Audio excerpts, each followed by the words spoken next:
ये मैं आपको गारंटी करता हूं, क्योंकि मैंने सबसे पहले उस्मान को कहा कि कोई इसलिए नहीं कि ये तहरीक इंसाफ का नौजवान है इसको कर्जे दे दो, सारों को हमने देना है मेरिट के ऊपर।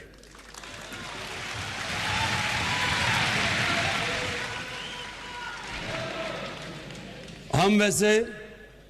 फजलुर रहमान के लोगों को भी कर्जे दे देंगे अगर वो मेरिट के ऊपर आ गए।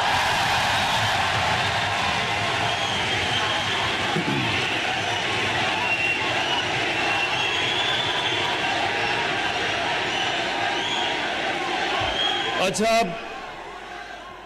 अब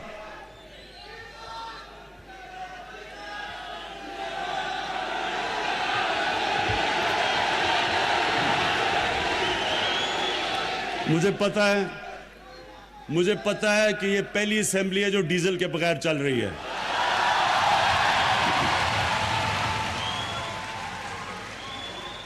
और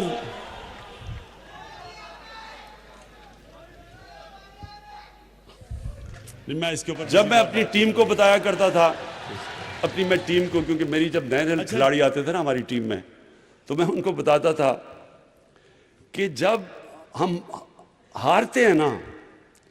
तो 2-3 मैंने उनको बताया कि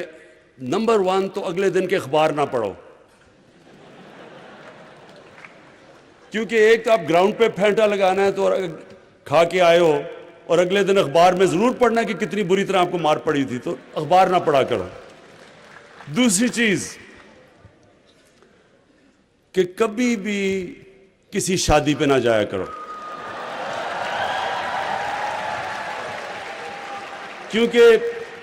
एक अजीब सी चीज है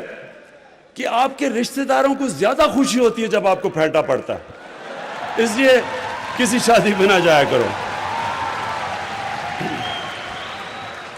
लेकिन जब मैं अपनी टीम को बताया करता था,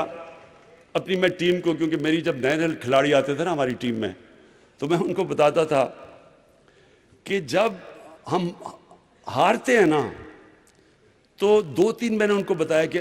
नंबर 1 तो अगले दिन के अखबार ना पढ़ो, क्योंकि एक तो आप ग्राउंड पे फेंटा लगाना है तो खा के आए हो, और अगले दिन अखबार में जरूर पढ़ना कि कितनी बुरी तरह आपको मार पड़ी थी, तो अखबार ना पढ़ा करो। दूसरी चीज कि कभी भी किसी शादी पे ना जाया करो, क्योंकि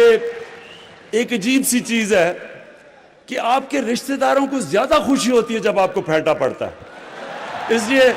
किसी शादी में ना जाया करो। लेकिन जब मैं अपनी टीम को बताया करता था, मैं टीम को, क्योंकि मेरी जब नए खिलाड़ी आते थे ना हमारी टीम में, तो मैं उनको बताता था कि जब हम हारते हैं ना, तो 2-3 मैंने उनको बताया कि नंबर 1 तो अगले दिन के अखबार ना पढ़ो, क्योंकि एक तो आप ग्राउंड पे फेंटा लगाना है तो खा के आए हो, और अगले दिन अखबार में जरूर पढ़ना कि कितनी बुरी तरह आपको मार पड़ी थी, तो अखबार ना पढ़ा करो। दूसरी चीज कि कभी भी किसी शादी पे ना जाया करो, क्योंकि एक अजीब सी चीज है कि आपके रिश्तेदारों को ज्यादा खुशी होती है जब आपको फेंटा पड़ता है, इसलिए किसी शादी में ना जाया करो।